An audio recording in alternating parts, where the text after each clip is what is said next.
President Uhuru Kenyatta did a great job in bridging the differences that were there between us and the Luo community. And it is upon us there, because Uhuru is retired, to take it further. James Orengo, tunataka tukae na nyinyi. We are one people. Na sisi hatuna ugomvi na mtu yeyote. Ladies and gentlemen, what's James Orengo's game plan for 2027? Mimi naomba Kasongo,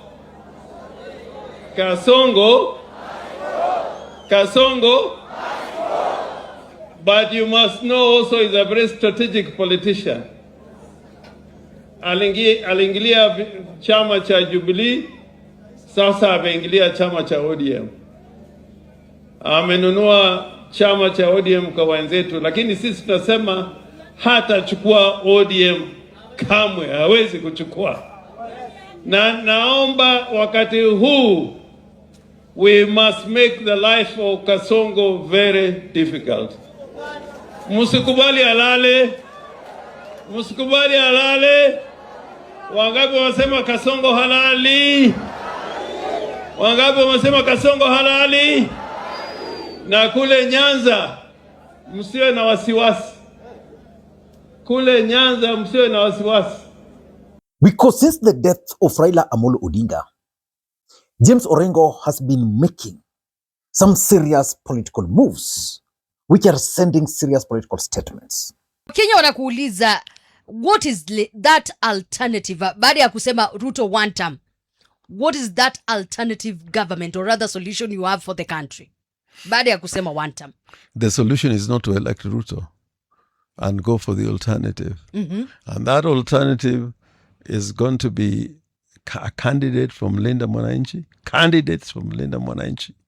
And if we decide to work with other formations, then we'll give a choice, a popular choice to Kenyans in 2027.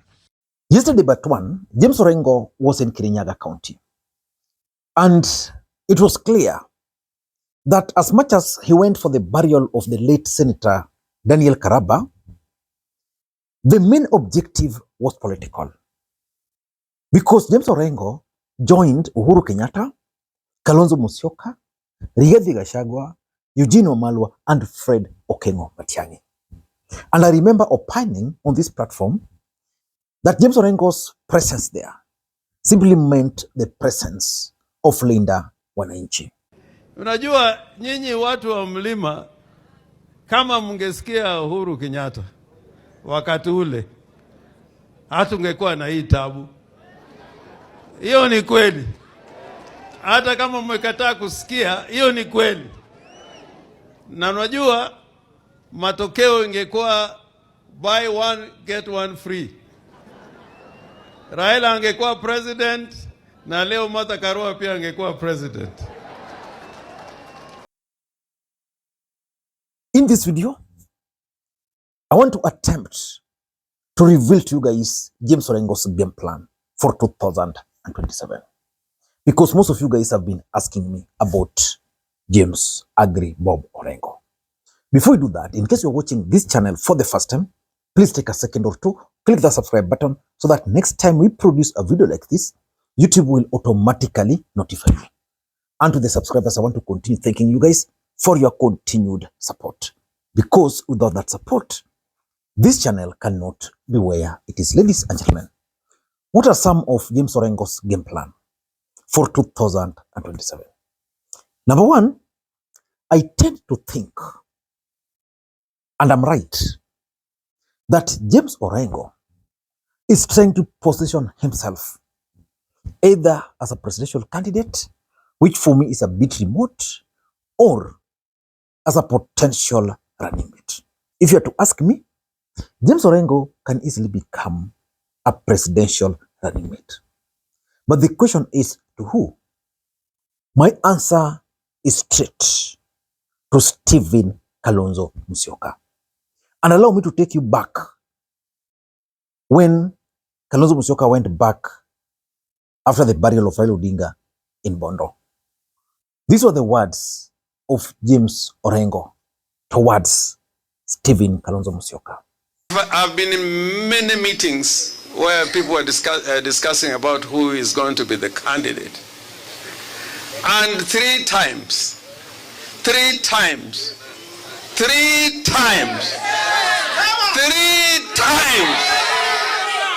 Kalonzo has said, nakuachia wewe ndugu yangu Raila. In 2013, in 2017, and in 2022, where he said, I don't even need a position. If there's a principled man in Kenya, like Raila Odinga, is Kalonzo Musyoka.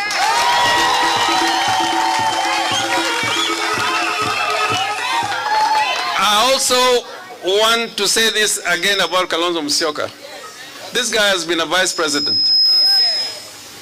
You know, power must be controlled. Ukiona watu wanakimbilia power, ati akiona uzito ya state, wanafikiria wamefika. Those are people who are going to destroy this country. Power must be controlled. That's why Raila fought for a new constitution to oversight any government in power. So I want to see anybody in Kenya today who can say he loved Raila more than Kalonzo. I want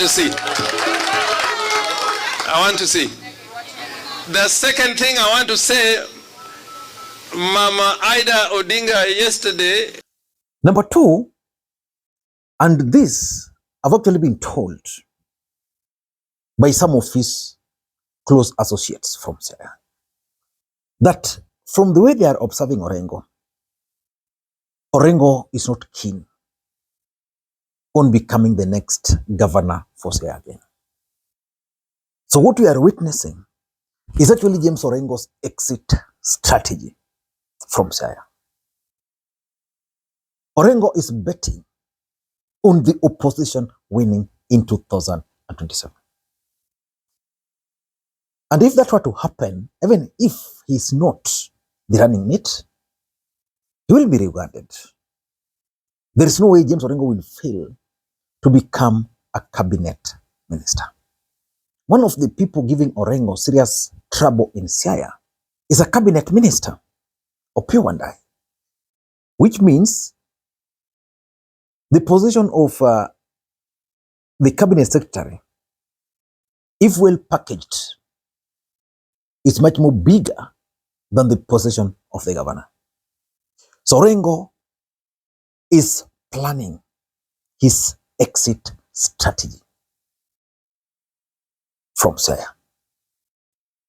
Orengo is not meant to be in an office. Orengo is meant to be on the streets. And those streets are generally in Nairobi. He is missing them there. So he's planning his exit from Siaya so that he can now play his politics, and if they succeed, he become a minister or a running mate. Number three, there's the revenge mission. If you've been following James Orengo very closely, there are certain facts you'll agree to. One of them is that James Orengo feels betrayed in ODM party. And if you have to ask me, I also tend to agree. Before Raila Odinga passed on, John Mbadi, who was the chair of the ODM party, was appointed to the cabinet secretary, was appointed to the treasury as the CS. James Orengo had hoped that he was going to be the party chair. He lobbied. And those in the know will confirm to you that even Raila Odinga had agreed. But a clique from Siaya, led by Oburu and Odinga, refused and held meetings at night. Orengo had even gone further and brought ODM county officials, the chairman, to Nairobi for that big day. When he woke up, Gladys was the chair. How old is Gladys Wanga? And how old is James Orengo? Yeah. And if you look at Gladys and Orengo, who's done more for the party? He felt so bad. After that, again, Raila Odinga passed on. A vacancy arose for the party leader. He wasn't considered. Who was considered? Oburu Odinga. Orengo believes that Oburu Odinga has not done much for ODM party and therefore doesn't deserve that appointment. So he's planning to revenge. I don't know whether that revenge is going to be with casualties, but he's planning. Number 4 is the Luo kingpin.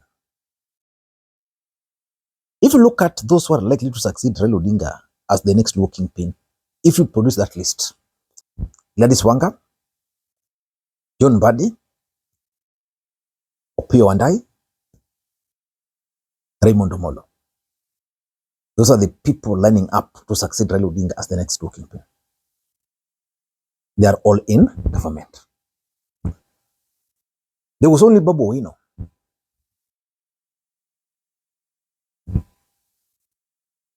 who is also ranked as the top, but opposed to William Ruto.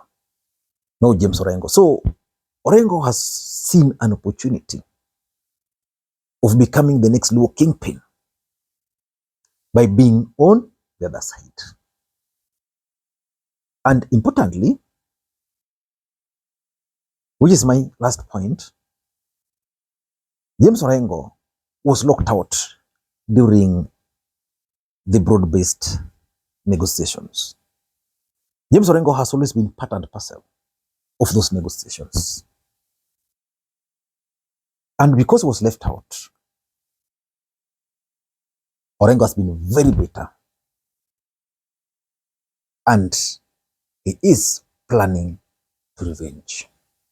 How is he planning to revenge? The other side is crowded. So he has picked a side which is not crowded. And that side is now been given a front seat. In Linda Wananchi, Orengo is the senior most. He commands respect there. If there's any negotiations, it is him who will do on behalf of that group. If not him, is the one who will pick the person who will go and negotiate. So in short, Orengo felt that, I've done a lot for the party, but when it comes to these negotiations, which I've always been part of, I'm being sidelined. Let me create my own formula. And that formula is working. I don't know what to think. Would you vote for James Orengo if you were to become a presidential candidate? And if Orengo will not be a presidential candidate, would you want him to be his running mate in 2027? Let me read your comments. Until next time, this is Lee Makwiny. Bye-bye.